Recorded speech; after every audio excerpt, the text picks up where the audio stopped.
where the grass is green and the weeds wither away. You're watching The Greenskeeper with Josh Smith. Hey guys, Josh Smith here, and welcome back for another video. Today we're talking about the 7 fundamentals of lawn care. We've got some simple principles that'll help transform your lawn to be the best on the block. Here's a few pictures of my Kentucky bluegrass lawn. As you can see, things look pretty good. And over the years, I've used these basic principles and have been able to turn it from a thin, weedy mess into a thick, dark green landscape. So our number one fundamental tip is proper mowing.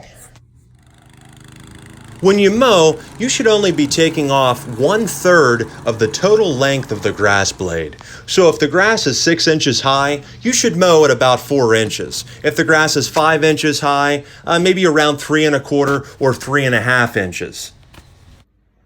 I personally prefer mowing high. The higher you mow, the lower the maintenance your lawn's going to be. Taller grass can help shield the sun from drying out the root system and can also help crowd out weeds. As a general rule of thumb, I like to mow about 2 1/2 to 3 inches in the spring and fall, and then when it warms up in the summer, I kick it up to about 3 1/2 or 4 inches. It's also important to remember, don't bag the clippings. By mulching the clippings, it's going to help put some of that nitrogen back into the ground and you won't have to fertilize quite as much. If you're mowing as frequently as you should, you really shouldn't have a severe clipping problem. Many homeowners make a mistake of lowering the blade when they notice there's not as many clippings coming out. This is a big mistake, especially in the summertime when the growth tends to slow down. You'll see people that scalp their lawns, and shortly after that, it will go brown and dormant. So definitely fight the urge to lower the blade and keep it high. Even if it doesn't seem like you're mowing much off, that's a good thing. Sharpening the mower blade often is something you need to do. A dull mower blade will splinter the grass tips and make them more prone to disease and fungus. You should be sharpening the mower blade at least 2 or 3 times a year. Proper mowing is the most important thing you can do for your grass. When you get rid of the bad habits and start doing things right, you're going to notice an instant improvement in your lawn. Our second fundamental of lawn care is watering your lawn, or watering your lawn in times of drought.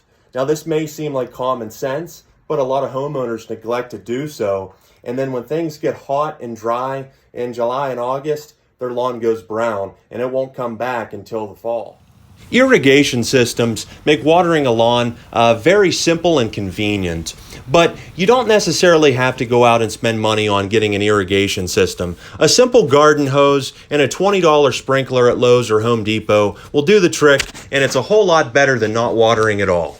Lawns on average need about 1 inch of rain per week during the growing season.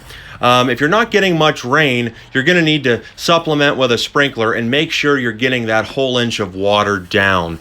If you live in the country and you've got a big yard and you're on a well and unable to irrigate, you may want to consider a more drought-tolerant type of grass like tall fescue.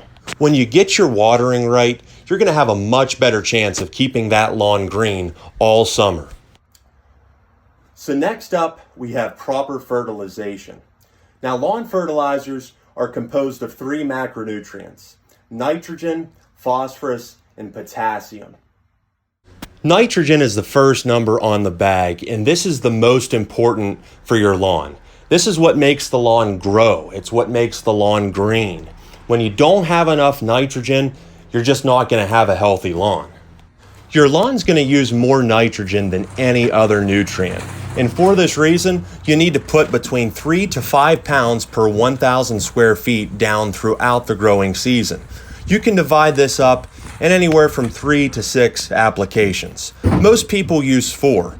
It's just important that you don't put too much nitrogen down in the summer months because this can push a lot of growth and stress the lawn. The second macronutrient is phosphorus. Now, you won't need nearly as much of this one, but it's very important for early seedling development and healthy root systems. You'll see a lot of phosphorus in starter fertilizers. Then third, we have potassium. Now this one helps the overall health of the plant. It's like the plant's immune system. It makes the grass stronger against heat and drought and helps it stand up to disease.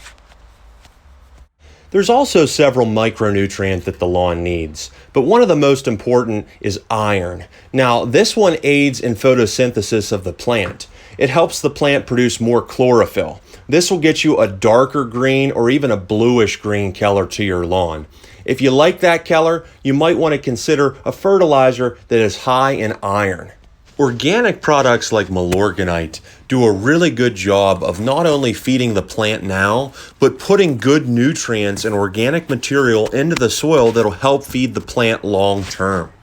Because Milorganite is an organic product and slow release, there's really no risk to burning the lawn. This is a great one for beginners to use until they get more comfortable with spreading fertilizer properly.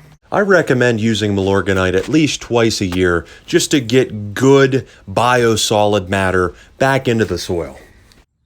It's important to use a good fertilization plan so you don't develop deficiencies that's going to rob your lawn of color and growth throughout the season. So next up, we have pre-emergent weed control. Now I like to do this about twice a year. So once in the spring when the soil temperatures hit 55, this is important to control crabgrass and some of the broadleaf weeds. Then second, in the fall, I like to use one to control Poa annua and some of the grassy weeds that germinate in the lower temperatures. These products are available both in granular and liquid form. You can also get these mixed in with a fertilizer to make things a little easier and save money. There's several different products for pre-emergence. I like prodiamine and dithiopyr. Another one, pendimethalin, is also popular. The only bad thing with these is you cannot seed grass at the same time. Not only will it prevent the weed seeds from germinating, but it'll also prevent the good grass. If you do need to seed at the same time, there's a product called mesotrione. Now this one is real good because you can throw grass seed right on it and the grass will come right up and establish, but the rest of the grassy weeds will turn white and then die. Really, the best way to deal with weeds is just to keep them from germinating in the first place. That's why it's important to use a good pre-emergent. So our fifth fundamental is post-emergent herbicide use. So even if you get your pre-emergence done right, there's always going to be a weed that pops up here and there. And luckily, there's selective herbicides that'll kill that weed but not hurt the good grass.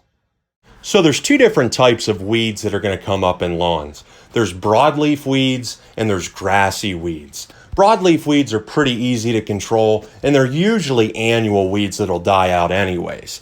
But if you let them go and just wait for them to die, they'll spread so much seed that you're going to have that to contend with in the future. There's a whole array of selective herbicides, most of them being similar in containing 2,4-D. I personally like ones that have added triclopyr or carfentrazone. These are just much more effective products. I also like buying the concentrated stuff online. I just find it to work a whole lot better than what you're going to find pre-mixed at a big box store.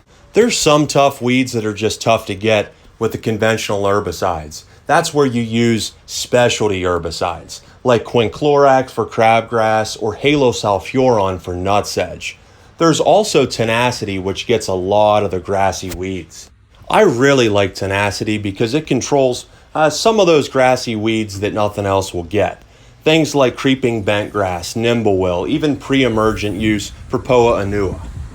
I prefer spot spraying weeds rather than using weed and feed products. The weed and feed is just not effective on some of the established weeds, and it also puts unnecessary chemicals everywhere. By spot spraying, you're going to get a much better effect and you're not going to have to use nearly as many chemicals. It's just much safer. Weeds are more than just a cosmetic issue. They can choke out the desirable turf. That's why it's important to stay on top of it and knock them out before it gets worse. And our sixth fundamental is proper fungicide use. Now, fungicides are available in both liquid and granular form. I personally like this one called propiconazole. It's a good, reliable fungicide and relatively inexpensive. There are so many different fungus and diseases that can hit a lawn at any time. The best thing to do is to prevent these from happening beforehand by putting fungicides down during seasonal changes, maybe coming out of the spring or coming out of the summer. When there's big temperature changes very rapidly, that's when the lawn will get hit fast. Fortunately, most of these fungicides are broad spectrum fungicides, so they'll take care of just about any of the common disease or fungi that you have in the lawn. Early detection of a problem is very important. It's important to check your lawn and see if there's any discoloration, because putting a product down just at the right time can help you win that battle with disease and fungi. Now, our seventh and final step to having an awesome lawn is core aeration and overseeding. Over the course of a year, a lawn can get very compacted with foot traffic, running lawn mowers. The surface of the ground can become hard, and a lot of those nutrients just will not be available to the plant. Core aeration solves that problem. By pulling up plugs out of the ground, it allows air, moisture, and nutrients to get deeper down into the roots and better feed the plant. The best time to core aerate is in the fall. You don't want to do it when it's real dry because you're just not going to pull a plug deep enough out of the ground. I like to do this about once every other year and then overseed the lawn to help fill in any thin areas and get newer, improved types of grasses back into my lawn. To overseed, you can use a slit seeder like this one or just a simple broadcast spreader. It's best doing this after core aerating because those holes from the aeration will allow the seed somewhere to go and be able to sprout. When choosing grass for an overseed, it's important you get the right type because you want something that's going to match your lawn relatively well. Also, make sure you get improved or elite cultivars. These are going to perform much better. They're going to have darker green color and also be much more disease resistant than what you're just going to find at the big box store. Certified seed is expensive, but it ensures that you're going to get an authentic quality product. This can save you a whole lot of time, money, and effort down the road. A lawn is only as good as the grass type and the soil. So if you're having some issues that you're unable to figure out, a soil test is a good idea to find out exactly what the pH level is and some of the content of the macro and micronutrients. The most important part of a soil test is the pH. Cool season lawns like a pH level between 6.2 and 7.